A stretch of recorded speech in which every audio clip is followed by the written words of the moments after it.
Good morning. He is risen. Yeah. When I first became a Christian, I didn't know why everyone did that after you said he is risen. But now I've embraced it. I love it. And it is good to celebrate the risen Jesus today on this Sunday morning.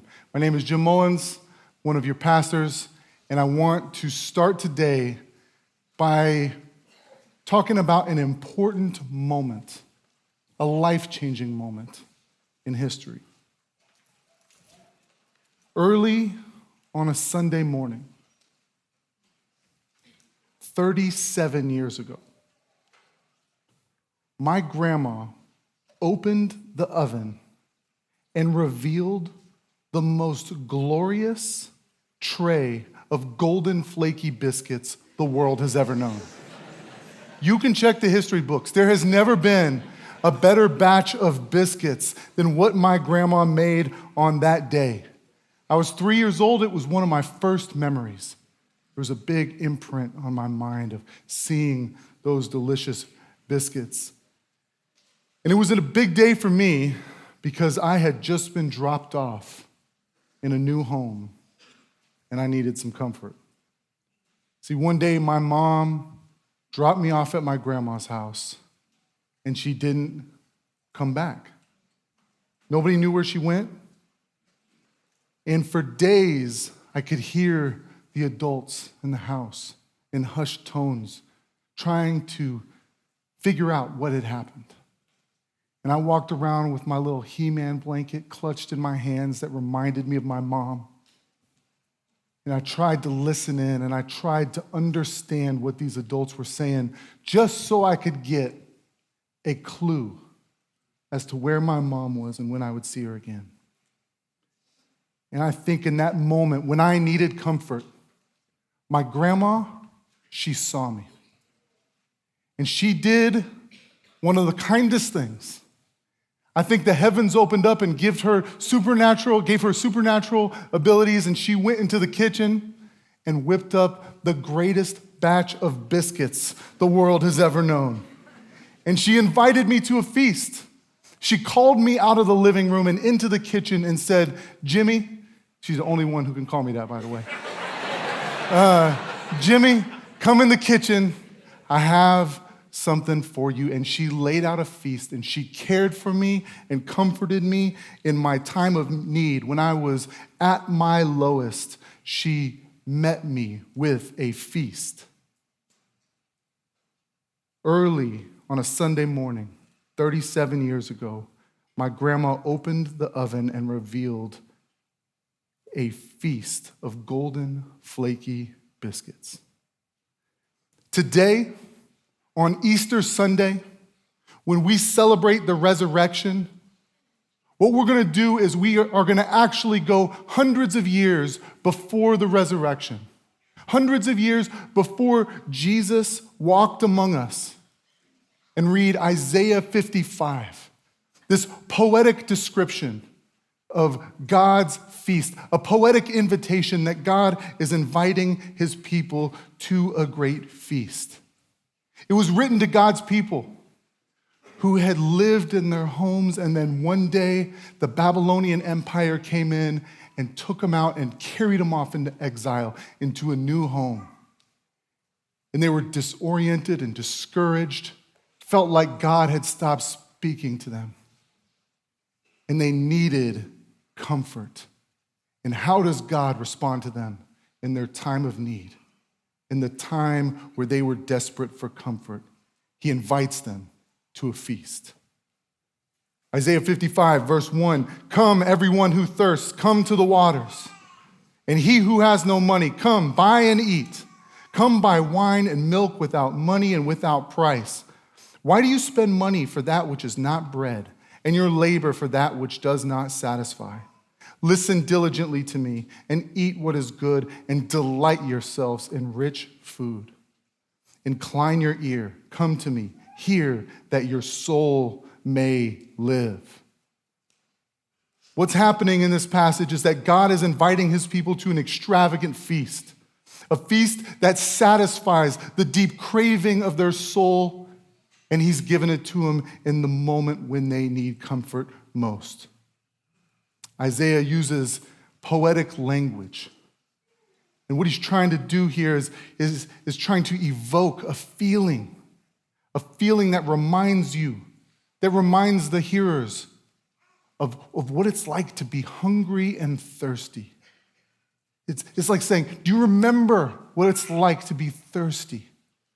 Where you're out in the desert and the heat is just beating down on you and you just want a sip of water. You know that feeling? Come to the waters. Come be hydrated by God's goodness. You remember what it's like when you're hungry? When you did some trendy intermittent fasting thing and you just wanted something to eat? You remember that moment? That feeling that you are feeling, that hunger, your soul has a hunger and it is craving God and what he can provide. And so God offers a feast. This is a life-saving feast. Isaiah says that the purpose of this feast is that your soul may live. This isn't a matter of preference. Warren Williams in here, he's always got these little hot takes on where to go get food and everything, and he's wrong all the time. This isn't preference. This is when you're starving, you'll even eat the food that Warren says is good, right? Because you need it to survive.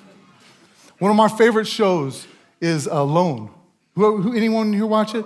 It's these maniacs, these people who go out in the forest for to win $1 million, and it's how long can you stay in the forest and survive out in the cold, out in the elements with bears coming after you and stuff. And I'd probably last 3 hours. But some of these folks are out there for months. And when you see them, they are wasting away. And they're often going in and out of consciousness because they're so desperate for something to nourish them. Imagine if that was you in that situation.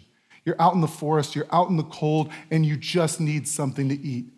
And then one of the medics comes and is moving towards you and is coming to rescue you and has some food for you that is the difference between life and death. That's what God is offering in this feast.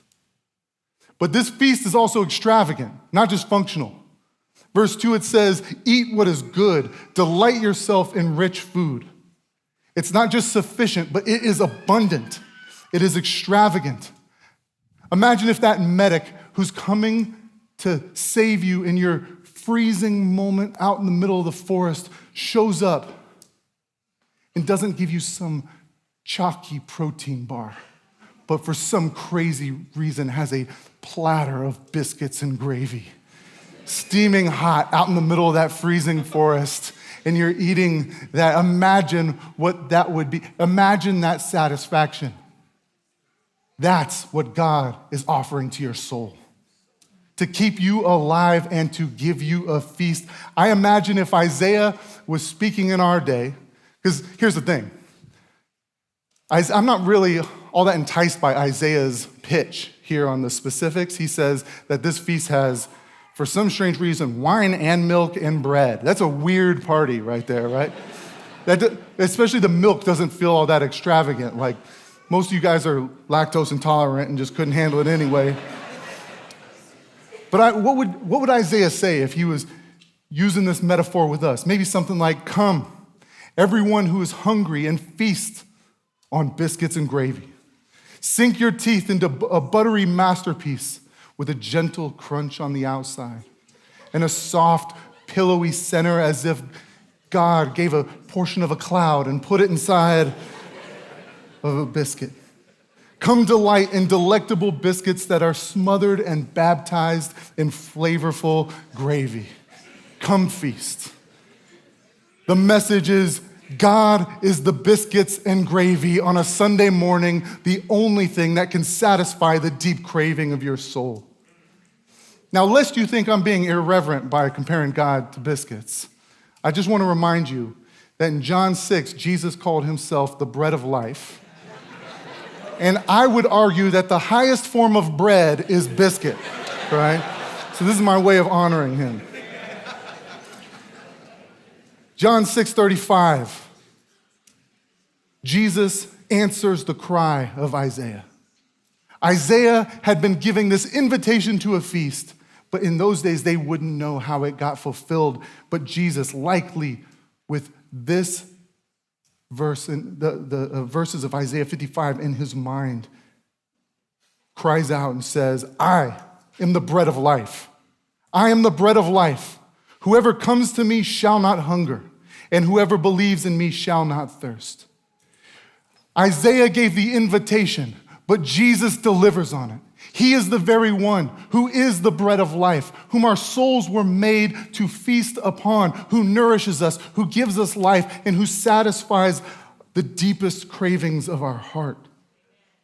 The Jesus that we celebrate on this Easter Sunday.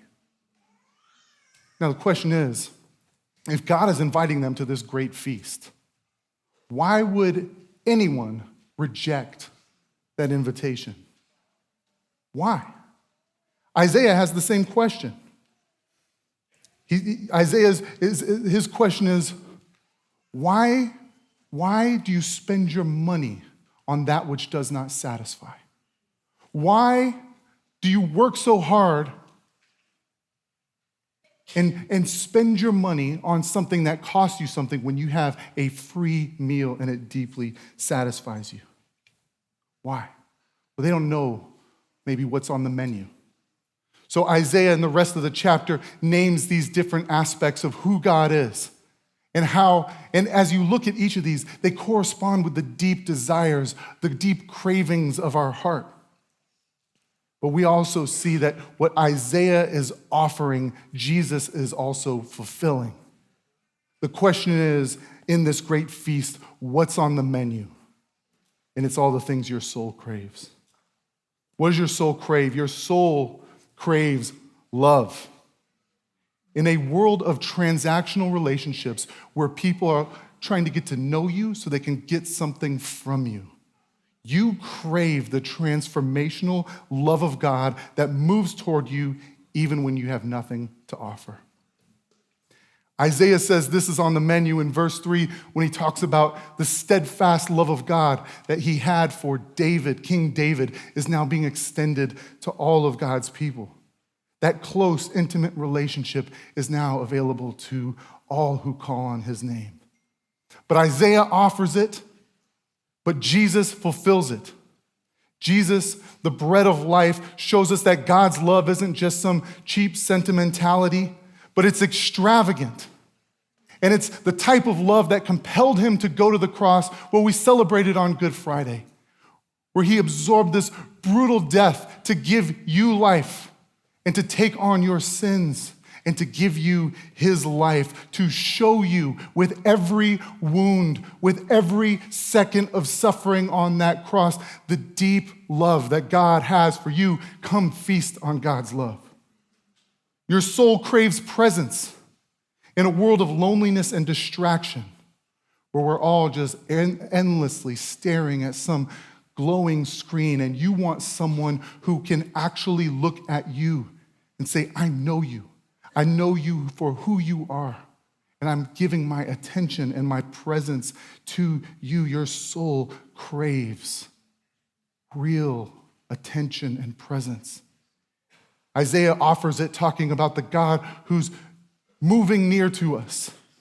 But Jesus fulfills it. Jesus, the great bread of life, didn't stand at a distance, but he took on flesh and became a human and moved towards a lost humanity that was craving the bread of life. And he didn't just move towards humanity generally, but he moved towards you.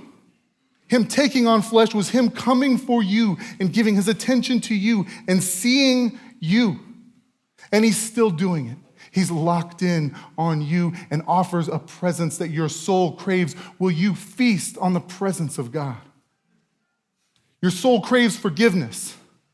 You may not use this word, but in a harsh and unrelenting world where it feels like you're under the microscope and you have to craft some identity so that people don't know who you really are and how you really think and what you've really done, your soul craves someone who can know all of that and look at you and love you and say, I forgive you, and I'm still with you.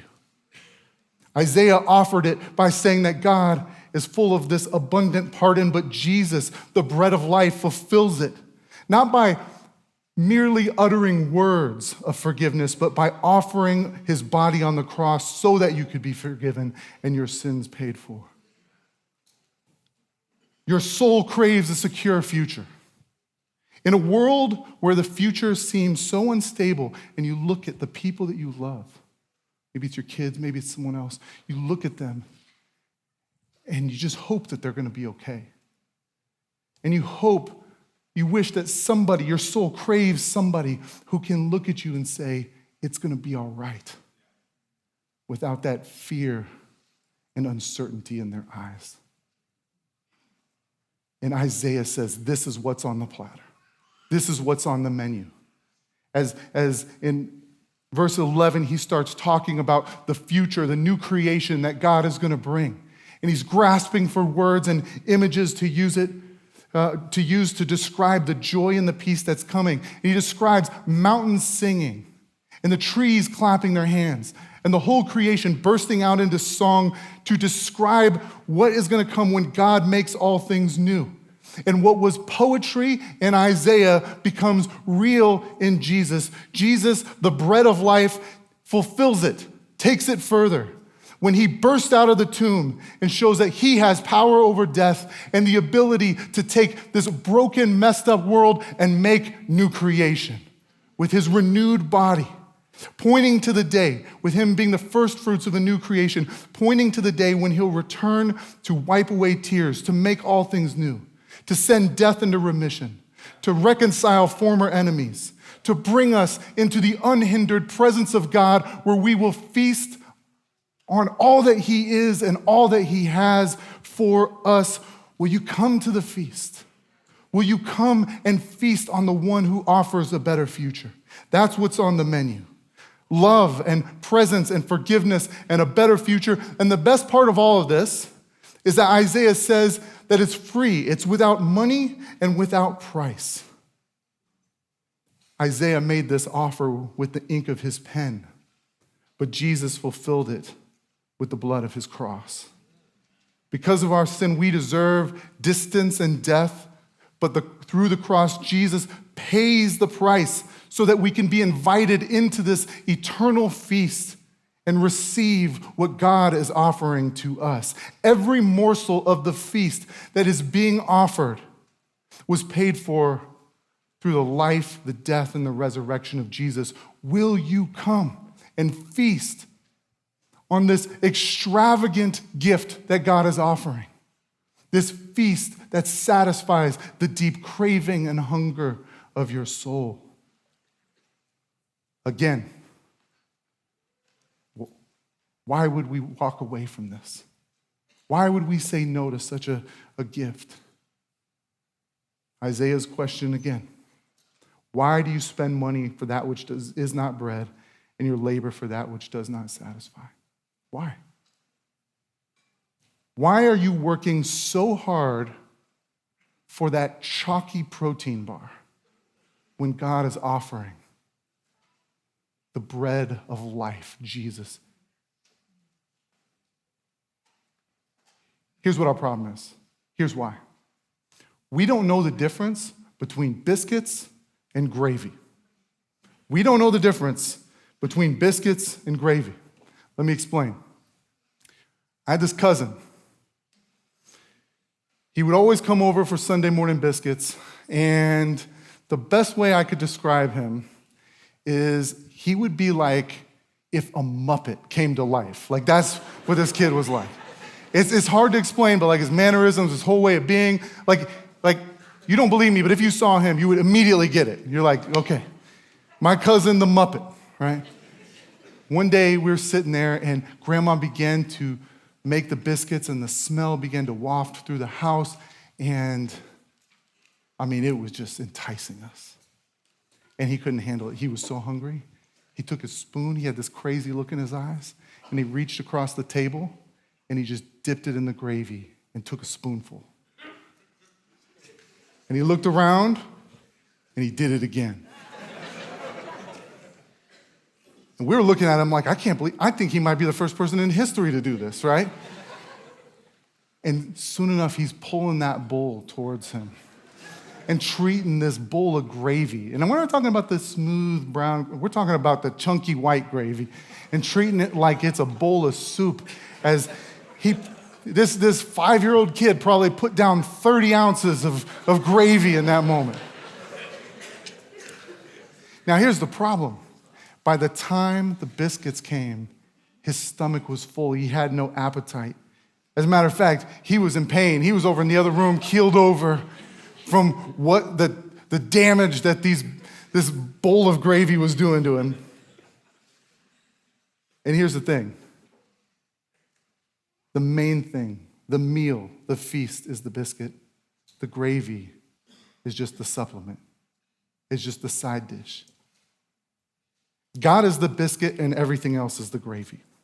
God is the one who satisfies our deep craving that we were made for, and things like family and work and comfort and significance and recreation are all good things, but they are all gravy. They are all good things. They are gifts from God. But when we try to make them the center, the main thing, they will not nourish us. They are the gravy that gets poured over the main feast. But make no mistake about it, the main thing, the one that nourishes us, the feast itself is God. Gravy is good, but you would think someone is out of their mind if you went to Quick Trip and you saw that they had one of those little like slushy machines just filled with gravy, and they were just, pulling that lever, doing 30 ounces of gravy and just walking out of there. You would say, there's something off. And it's not that there's a problem with the gravy, it's just there's a problem with that person's priorities that they're drinking that gravy. It's absurd. But here's the thing. We all have the tendency to drink the gravy. When you make your life about career and success, you are drinking gravy and it will not satisfy. When you make your life about comfort and pleasure, you are drinking gravy and it will not satisfy. When you make your life about crafting a perfect identity and personality to display to others, you are drinking gravy and it will not ultimately satisfy. What satisfies is the bread of life, Jesus, who is at the center, and our souls crave everything about him. We were made for him. We need him. He nourishes us. He gives us life. But we have a tendency to seek from other things that which we can only get from God. I struggle with this. Every one of us struggles with it. I want to tell you about my struggle with it. It's not one I'm entirely fired up about, but I just want to be honest with you about it. I have a tendency to seek from food what only God can provide. And you're probably saying, no kidding, the way that you have been describing biscuits, like, we assumed there was a problem. And there is. And there is. But in the moments of stress and in pain, I have this tendency to move towards food rather than moving towards God. So I want to walk you through it. But before I do, I just want to be really clear on something, that food is good. I have some friends who struggle with eating disorders. I want to be very clear that I'm saying food is good and that this is not speaking to your situation. This is more speaking to a situation that I struggle with. But food is good. Food is good. But guess what? Food is not God. It cannot provide ultimate comfort, and it's not the place that satisfies our deepest cravings. It helps for like 15 minutes, but then whatever was there before is still there. And I think I know where this began, this struggle. Early on a Sunday morning, 37 years ago, my grandma opened up an oven and revealed a glorious tray of golden flaky biscuits. It was my earliest memory, and I was a 3-year-old kid dealing with things that no 3-year-old kid should ever have to deal with. And as I was sitting there with my grandma and I was eating those biscuits, it was the first sense of comfort that I had had in days. And it was good, and it was a gift from God delivered through my grandma. But I think that's probably the origin story of my struggle, of moving toward food for comfort when things get stressful and when struggle comes into my life. I mean, it wasn't just then, but it's been a pattern throughout my life. And it probably was accelerated when I was in high school. High school age, I dropped out of high school actually, but I was 16. We had a bunch of teenage folks all living in the same house, a bunch of boys like living kind of like a Lord of the Flies in Chandler, Arizona in this apartment.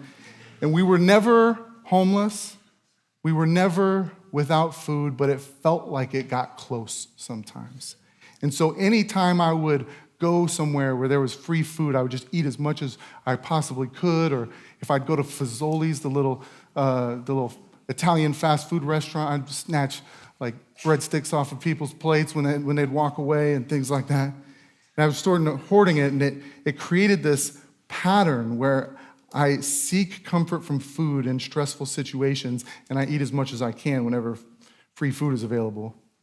This is a problem when you're a pastor because you get a steady diet of stressful situations and apparently donuts around every corner. So it's a complex problem, and there's a number of ways that I'm addressing it. I have some friends helping me, some people here at the church, but I just want to talk about one aspect of it, is that in the moments of stress and anxiety, it feels like there's this voice.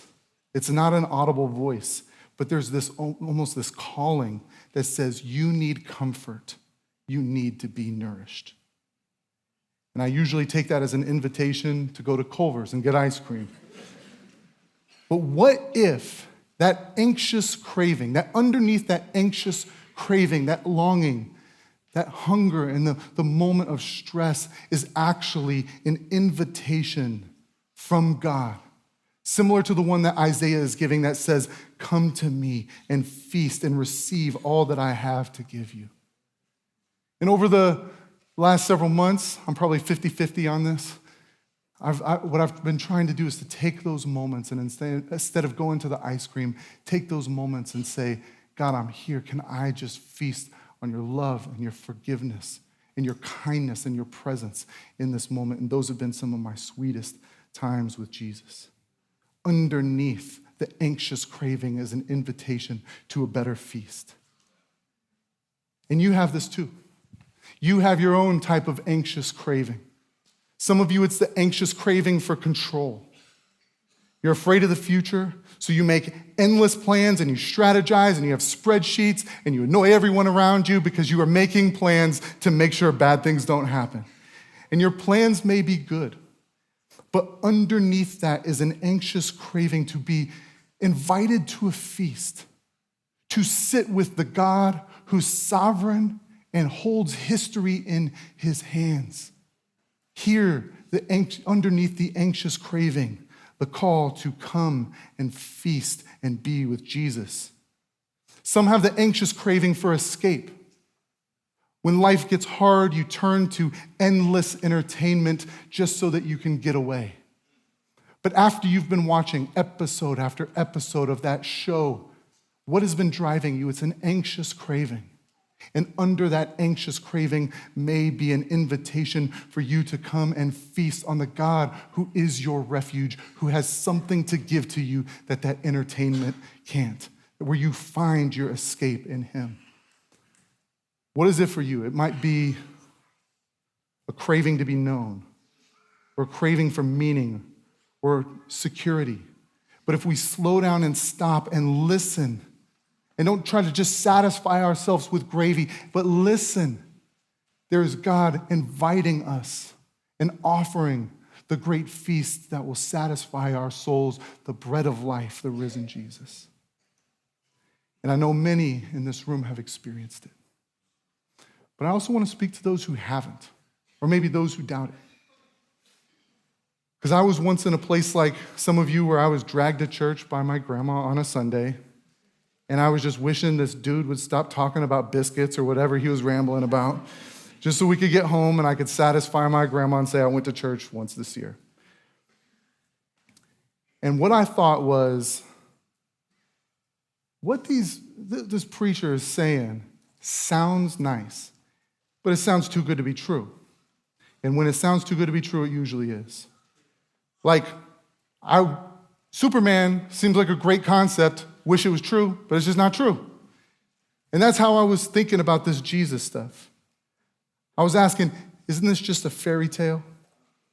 Are we just being catfished by some old religious guys 2,000 years ago who made up a story to feel good about themselves? How do I know that this feast is real and that this offer is real? And to answer those questions, I'm not going to give you a sales pitch. I'm not going to give you an argument. I'm only going to point to one thing: the resurrected Jesus. The fact that he was brutally killed on Friday and defeated death and stepped out victorious on Sunday with a whole body and a real life and saying everything that I've said before and the whole history of the biblical story that was pointing to this great feast, pointing to this God that you can come and know is now validated in the fact that I am here and that I am risen.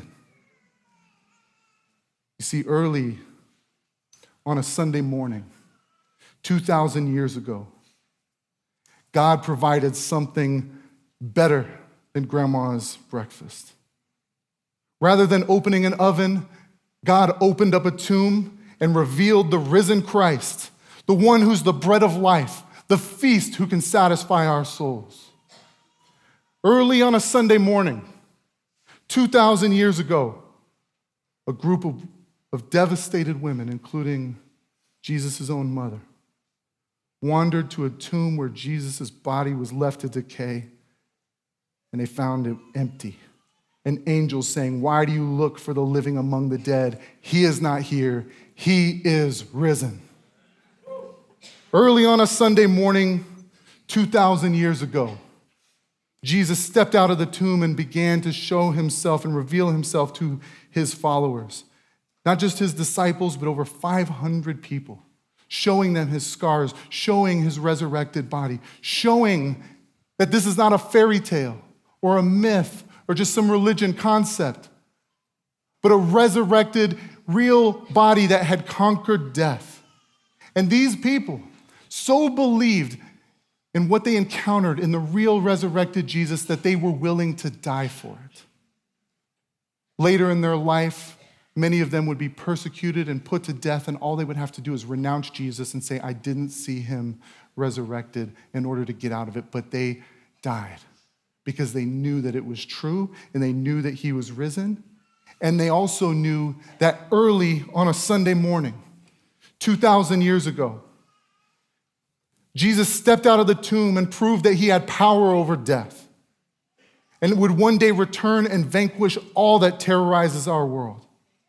He would send cancer into permanent remission when he returns and breathe life into asthmatic lungs and take words like sin and abandonment and methamphetamines and loneliness and rip them straight out of the dictionary because Jesus has conquered sin and Satan and death through the resurrection.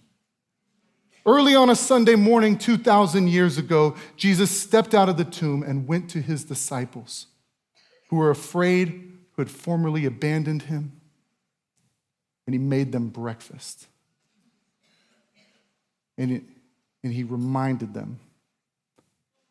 He spoke peace to them and reminded them of the God whom they truly longed for, who could provide love and comfort and presence, all that their souls craved. Early on a Sunday morning, 2,000 years ago, Jesus stepped out of a tomb to invite a room full of people in Tempe, Arizona, wearing pastel clothes and eating donuts and smiling. Yet underneath the donuts and the pastel, there's a craving for something real. And with his real resurrected body, invites us to feast on the God who satisfies the deep cravings of our soul. Let's pray.